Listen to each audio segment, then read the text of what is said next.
We're going to now look at the binomial theorem. The binomial theorem is similar to Pascal's triangle. It actually follows the same triangle format, but this can be done on the calculator. This is based off of combinations.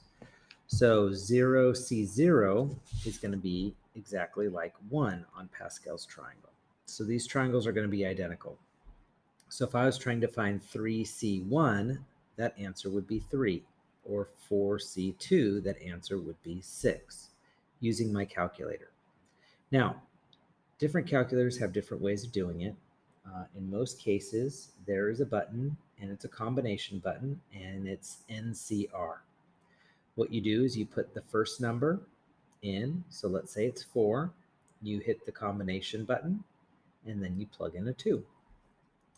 Now, different calculators have it in different spots. Usually there's a probability spot, but sometimes it's on the face of the calculator. So you want to look at your calculator and find that combination button. Now, when we're plugging it in, one other thing to point out, notice that if I'm looking at this term right here, it's the third term, but notice I do 4C2.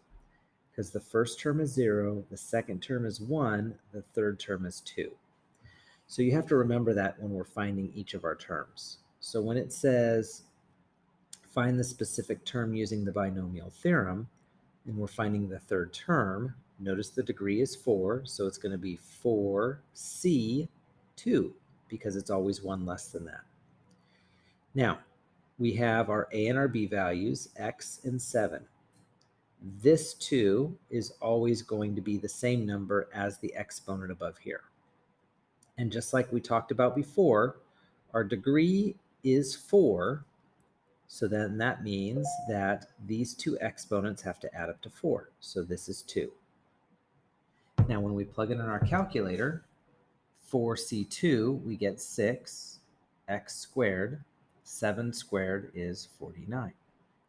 So when we multiply 6 times 49, we get 294x to the second.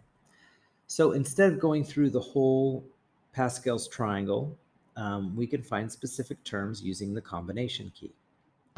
So with this one, we're trying to find the second term. Notice that it's degree 5, so 5C1. It's always 1 less than the term.